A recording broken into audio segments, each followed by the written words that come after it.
very excited. We're here with Tina and Eddy Lear, and they are a massive part of the Honey Judges and Stewards Guild, and basically honey in South Africa in a huge way. So maybe let's start by telling us a little bit about how you guys got into honey and where it all began. Well, I'd always been interested in honey, well, bees especially, as a little kid. I played with the bees, but fortunately I didn't get stung, otherwise I might have been put off. But wild swarms on the koppies, I actually used to poke around in them, and that's sort of where my interest was. But I only really started beekeeping as such in the 80s, after finding somebody that's running around with a frame of honey, and I said, where does that come from? And I got led to a beekeeper, yeah. And he said, oh, he wanted to sell his stuff up. And so I went and collected my first hive. We put it in the back of the car and drove through the middle of Orange Grove in Johannesburg, with the windows wide open and bees flying out, and Brilliant. we had our kit on, and well, I had a motorbike kit in those days with a veil, separate veil. Anyway, to cut a long story short, I then also had a hive out in Magaliesburg, and that was my real first hive. And I got that feeling that, well, I was actually invited to participate in showing the honey. So I took a couple of frames. And that was at the Royal Show? No, that was the Rand Show. Oh, Rand Show. Rand Brilliant, Show, yeah. and that was the mid-80s. Oh, and it was at Milner Park. Okay. And I went and collected the honey. I didn't have any equipment. I didn't really know much about beekeeping. I just took the frames out, cut all the frames out, put it into stockings and squeezed the stockings, and then I entered that honey into the Rand Show. I did that for 2 years, and I got first prize for that honey, which was a lovely honey that came from Acacia caffra. I then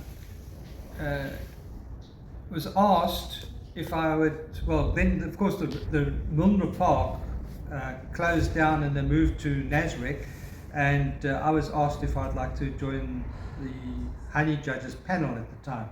Well, no, sorry. If I would like to steward at the Rand Show. So I said, yeah, I'll do that. Yeah, I want to get to know more. And that's how I started. So in the late 80s, I was stewarding at the Rand Show. And 7 years later, I became a honey judge, having passed through the stewardship and the chief stewards. And that system is very similar to how it works now. Correct. Am I right? So yes. You start off as a steward. As you get experience, you then move into different phases of Yes. the career until you become a honey judge. Right. Brilliant. So the big difference in becoming a honey judge today is we only have to attain 12 points in honey and products to actually be qualified to actually become a honey judge. In those days, you had to have champion bottles or best bottle of honey on show. And in fact, it was actually best bottle of medium liquid honey that I was winning. So that's how it happened. And yeah, also at the same time, I was doing mead, getting mead legalized in this country, and I was making that, and of course that was the first thing that went on to the Rand Show, the first lot of mead that ever was put on to the Rand Show. And I did my winnings through there as well. And then I went to, well, we had an international judge, Raymond Bornek, who came to South Africa with the team. That's a mead judge, international mead judge. He's an international mead judge and honey judge. Okay. And he affirmed me and had me judging then at the 100th year of AP Mondial, which was in Antwerp. And so I was judging there at Antwerp in 1997. And then we continued in they wanted a whole new revitalization within the Rand Show, which we did. bringing new entries in like Select and of course the mead and other value-added products. So those were things that we all brought into the Rand show because it was very staid and for a long time. Then the Rand show itself went into liquidation. Well, the Witwatersrand Agricultural Society, which ran the Rand show, went into liquidation, and basically the competitions all stopped. And that was when? How many years back? That was the year 2001. Oh wow, Yeah. okay. We also had AP Mondia in South Africa in 2001, and I was also the chief judge there, and had to get everyone into the different categories there, and that was a big thing. Also, one of the things I had to do for AP Mondia, I was actually on the International Executive Council, and one of the jobs I had to do was actually put together a whole competition protocol, as it were, which I did, and I submitted that to AP Mondia. Whether they keep to that today, I don't know. But anyway, we did that in 2000. And then 2001, I was actually asked to judge again at Beecon 2007, which I did. But other than that, we didn't do any honey competitions or anything up north anyway. The Royal Show continued, and then in 2017, Mike Miles asked me if I would be interested to get going, and I told him no. And then he got Kai to come along and try and enthused me. So I agreed. Well, Tina actually said, "Come." Persuaded. All the honey judges in the country are dying out, and there's no new honey judges coming in. So yeah, let's get going. Brilliant. So that's how we got going again.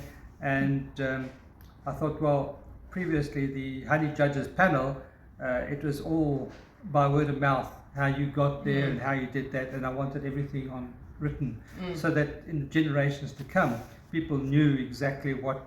So that there's a clear step-by-step how to get there. So I've written I started writing the protocols, and then one of the other judges, Reg Morgan from the Royal Show, we invited him to join the guild, and he then sort of went through the protocols and approved them as such because it was in line with what we were all doing. Brilliant. So that's how we got going. Yeah. And Tina, you? Well, I was the beekeeper's wife. Okay. Eddy suddenly decided that he was going to keep bees, and he put an empty box in our backyard in Kensington, built-up area, and I didn't believe that anything would happen. And I went to hang out the washing the one day, and I just saw all these bees in the garden, and I actually watched them move into this hive, and it was such an amazing exciting experience that it sort of caught me. But then I was afraid of him going out on his own, and we had 2 little children, so we used to take them to my mom to babysit, and off the 2 of us would go in our car. It was a hatch, so with our suits, and off we went beekeeping at nights, and then picked up the kids, put them in the back of the car where the bees were. And we've worked together right from the start, and everything that I've learned from Eddy, having learned from other beekeepers, and being his little puppy dog tail, following him everywhere. All the knowledge that I've gained is from other people and from Eddy, and from reading and putting together talks, and basically encouraging Eddy to continue with the Honey Judges Guild. I was very involved in the Rand show. We had a apiarian section, and there were several chairmen, and eventually I was nominated as chairman of the apiarian section. So I was the first woman in the apiarian section to take the chair. Brilliant. And I was the last one, unfortunately, because it eventually closed after 3 years of my chairing. But we had, it's been a wonderful road, just remembering all the things that we have learned, because it sort of went to the back of your mind, to pass that on to the younger generation. And our mission is basically to teach the younger generation not only just to win prizes, but to take care of the product that the bees make. Yes. That is a perfect product.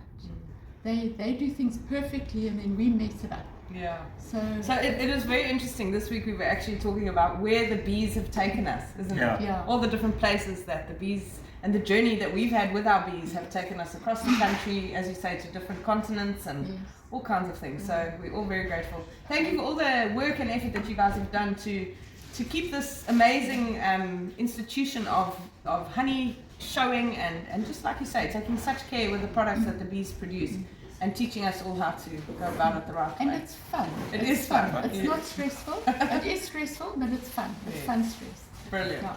Thank you so much.